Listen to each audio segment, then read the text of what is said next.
Everyone আসসালামু আলাইকুম। কেমন আছো তোমরা সবাই? আশা করছি তোমরা সবাই খুব ভালো আছো, সুস্থ আছো।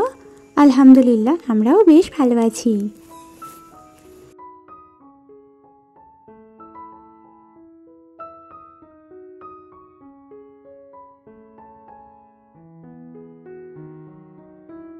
তো আজকের হচ্ছে বৃহস্পতিবার, তবে এই যে ব্লগটা তোমাদের সঙ্গে শেয়ার করছি এটা হচ্ছে বুধবারের ব্লগ। তো বুধবার দিনকে মঙ্গলবারে যেহেতু আমার ব্লগ মিস গেছে, তো সেই ক্ষেত্রে কিন্তু বুধবারের ব্লগটা আজকের তোমাদের সঙ্গে শেয়ার করছি। বুধবারে যে হাজবেন্ডকে দিয়ে বাজার করিয়েছিলাম সেই বাজারের লিস্ট এবং সেই বাজারের কিছু টিপস অ্যান্ড ট্রিক্স নিয়ে তোমাদের কাছে চলে এসেছি।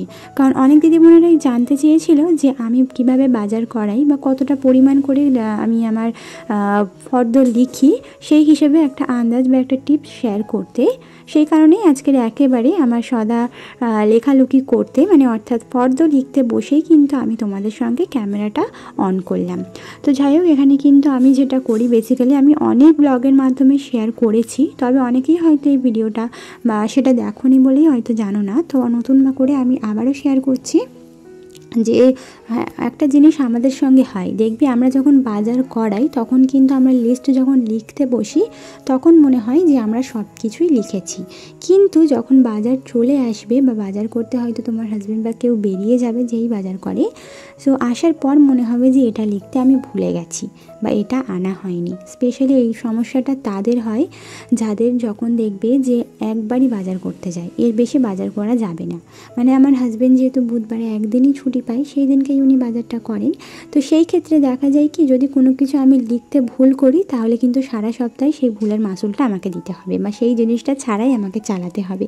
সেই জন্য আমি একটু বুদ্ধি করে যেটা করেছি, আমার ডায়েরির মধ্যে আমার সংসারের যে যতগুলো প্রয়োজনীয় জিনিস যা যা আমার লাগে সেই জিনিসগুলো আমি অলরেডি লিখে রেখে দিয়েছি।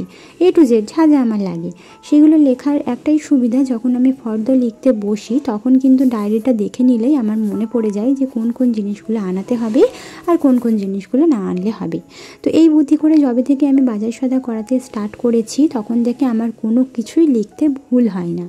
আর এখানে কিন্তু আমার এটাই হয় না, মাঝে মধ্যে হয়তো তুমি সাবান বা শ্যাম্পু বা কোনো কিছু এমন লিখতে ভুলে গেলে, আনার পরে তোমার মনে হলো যে এটা তো লেখাই হয়নি, এরকম হয় না? আমার কিন্তু প্রথম এই জিনিসটা হতো।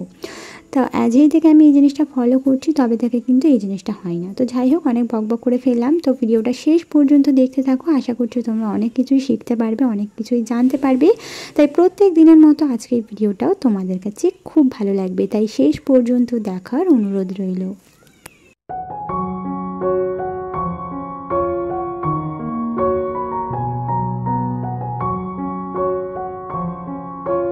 সব থেকে প্রথমে আসি সবজির দিকে। তো ফর্দটা তো লিখেছি, তোমরা দেখেইছো কতটা কি লিখেছি না লিখেছি, কি কি আমার লাগবে না লাগবে সেটা কিন্তু আমি অলরেডি লিখেও ফেলেছি আর তোমাদের সঙ্গেও শেয়ার করে ফেলেছি।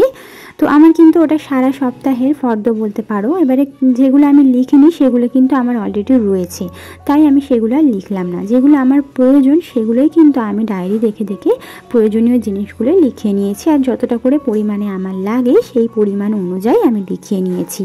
তারপরে হাজবেন্ডকে কাজে পাঠিয়ে দিয়েছি, আর কালকে রাত্রেবেলা উনি এই সবজিগুলো এনেছিলেন, অর্থাৎ বুধবারে রাত্রেবেলা উনি এই সবজিগুলো এনেছিলেন, যেটা কিন্তু আমি বৃহস্পতিবারে গোছাতে বসে তোমাদের মাঝে শেয়ার করছি। তো উনি বেসিক্যালি যেটা করে, উনি তো একদিনের ছুটি পায়, তো সেই হিসেবে আমি কিন্তু সবজিও একটু বেশি করেই আনিয়ে নিই। তো সেই কারণে উনি যা যা সবজি এনেছেন সেটা কিন্তু আমি বলে দিতে আমি যেভাবে বলে দিই যে এইগুলো নিয়ে আসবে, উনি কিন্তু সেই অনুপাতেই নিয়ে আসে। অর্থাৎ সবজির দোকানে গিয়ে আমাকে ফোন করে যে কি কি নেব, তো উনি বলে যে এই আছে, তো সেই অনুযায়ী আমি ওনাকে ফোনে বলে দিই যে এটা নাও ওটা নাও সেটা নাও, তবে অল্প অল্প করে নেবে, অনেক বেশি পরিমাণে নেবে না। কারণ বেশি পরিমাণে নিলে একটা জিনিস দুইবার খেতে হবে, বিশেষ করে শাকটা তো একদমই রাখা যায় না।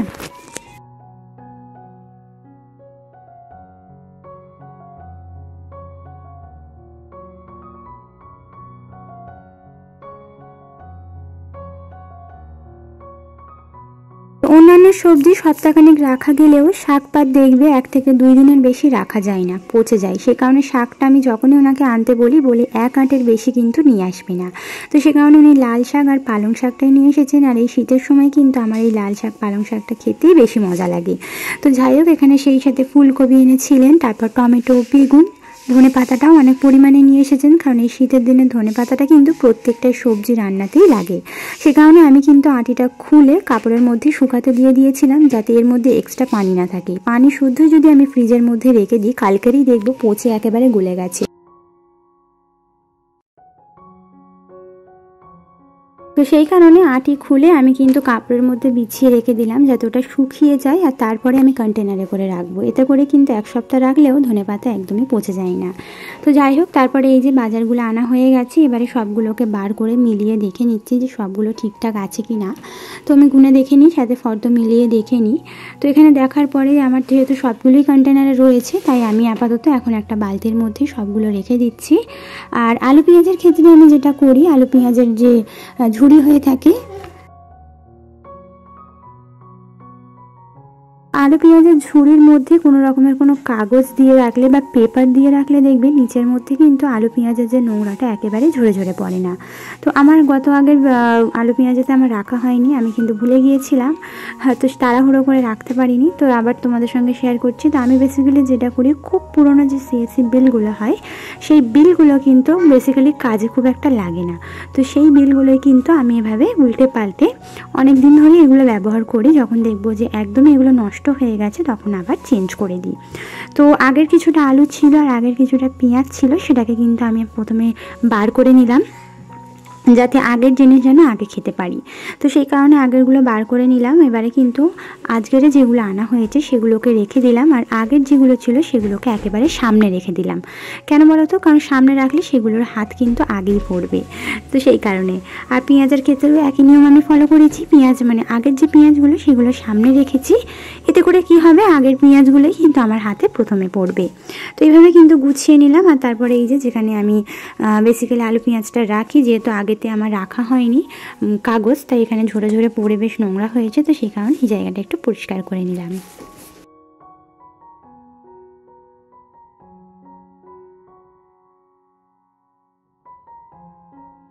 এই যে এই ছোট কন্টেনারটার মধ্যেই আমি চালটা ঢেলে নিচ্ছি। আসলে এই যে কন্টেনারটা, এটাই কিন্তু 3 কেজি চাল একেবারে পারফেক্টলি ধরে যায়। আসলে বড় যে বালতিটা, তার মধ্যে কিন্তু পানি এনে রাখা হয়েছে এক্সট্রা। উনি তো সপ্তাহের একদিন পানি আনে, তো সেক্ষেত্রে বেশি করে পানিটা এনে নেওয়া হয়। তো ওই বড় বালতিটার মধ্যে রাখা হয়েছে বলে এই ছোট বালতিটার মধ্যে আমি চালটা ঢেলে নিলাম। আর আজকে যে চালটা রান্না করব সেটা বার করে নিলাম। আগের কিছুটা ছিল, তো সেই চালটা কিন্তু আমি আগেই ঢেলে নিয়েছিলাম, যাতে আগের জিনিসটা আগে খেতে পারি। এইভাবে করলে কিন্তু কোনো জিনিসই নষ্ট হওয়ার সম্ভাবনাটা থাকে না। তো যাই হোক, যেই দিদি বোনেরা আমার চ্যানেলে নতুন এসেছো, আমাকে প্রথমবার দেখছো, আমার ভিডিও দেখতে তোমাদের যদি একটুও ভালো লেগে থাকে, তাহলে অনুরোধ করো আমার চ্যানেলটিকে সাবস্ক্রাইব করে বেল আইকনটা প্রেস করে দিতে পারো। এতে করে যেটা হবে, আমার ভিডিও ছাড়া মাত্রই তোমাদের কাছে নোটিফিকেশনটা পৌঁছে যাবে। আর যারা অলরেডি কাজটা করে দিয়েছো, তাদেরকে অসংখ্য ধন্যবাদ।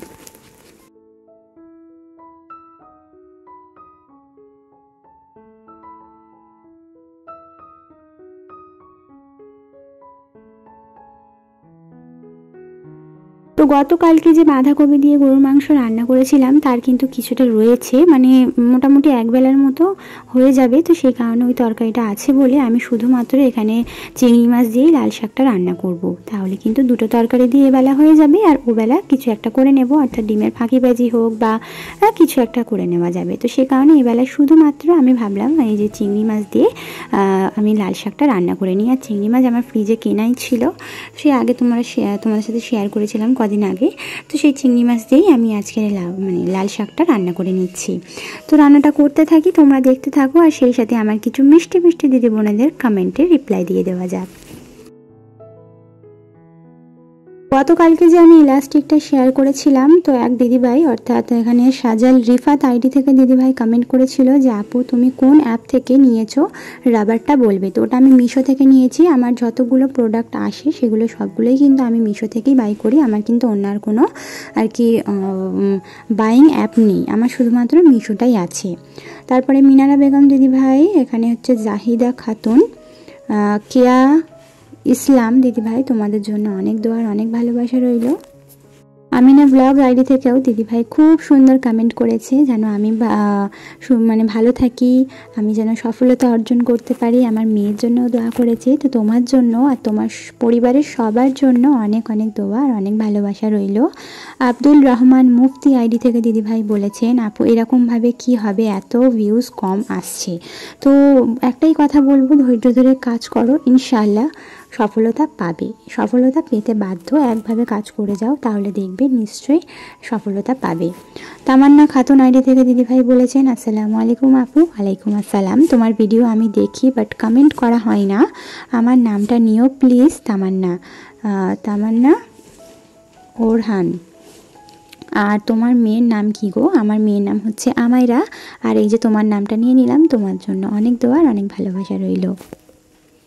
টুম্পা মার্জিত আইডি থেকে দিদিভাইও খুব সুন্দর কমেন্ট করেছে। যে দিদিভাই বলেছে কথাগুলো একটু জোরে বললে ভালো হতো, কিছুই শোনা যাচ্ছে না। তো ঠিক আছে দিদিভাই, চেষ্টা করব পরের ব্লগ থেকে, পরের ভিডিও থেকে একটু কথাটা জোরে বলতে আর মিউজিকটা একটু কম দিতে, মানে মিউজিকের সাউন্ডটা। তোমার জন্য অনেক দোয়া রইল। রিঙ্কি মণ্ডল আইডি থেকে দিদিভাই বলেছেন, তোমার বাবার বাড়ি কোথায়? তো আমার বাবার বাড়ি হচ্ছে চটাই। এই ডেইলি ফ্যামিলি ব্লগ আইডি থেকে দিদিভাই সিদ্দিকা কিংডম আইডি থেকে দিদিভাই, তারপরে হচ্ছে গিয়ে Ayat Bengali blog, Arshi daily blog, home maker Sabina blog ID থেকে দিদিভাই, কেয়া ইসলাম আইডি থেকে দিদিভাই, তোমাদের জন্য অনেক দোয়ার অনেক ভালোবাসা রইল। জাহিদা খাতুন আইডি থেকে দিদিভাই, সাজাল রিফাত আইডি থেকে দিদিভাই, তোমরা অনেক অনেক অনেক সুন্দর সুন্দর কমেন্ট করো।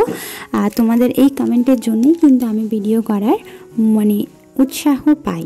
তো তোমরা এইভাবেই আমার পাশে থেকো, তাহলে ইনশাআল্লাহ অনেক দূর এগিয়ে যেতে পারবো। পূজা ঘোষ আইডি থেকে দিদিভাই বলেছে, চায়ের জন্য গ্রিন প্যাকেট আমুলিয়া দুধটা বেশি ভালো। তো আমি তো এমনি লুজ কিনে মানে দোকান থেকেই আনাই, তো ওটা কী প্যাকেটের আমি জানি না, তবে ওটা আমি ইউজ করি ভালো, যেহেতু শেষ হয়ে গেছিলো তাই হাজব্যান্ডকে দিয়ে ওটা আনিয়েছিলাম। তো তোমাদের জন্য অনেক দোয়ার অনেক ভালোবাসা রইল।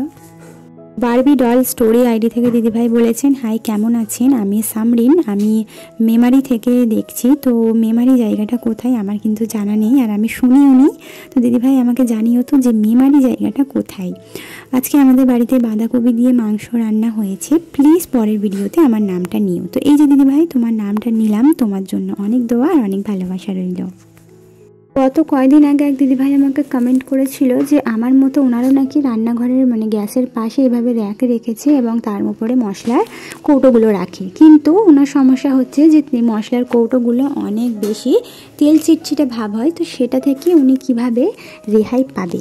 তো সব থেকে প্রথম কথা, তুমি যদি এই তেল চিটচিটে থেকে রেহাই পেতে চাও, তোমাকে একটু সতর্ক হতে হবে।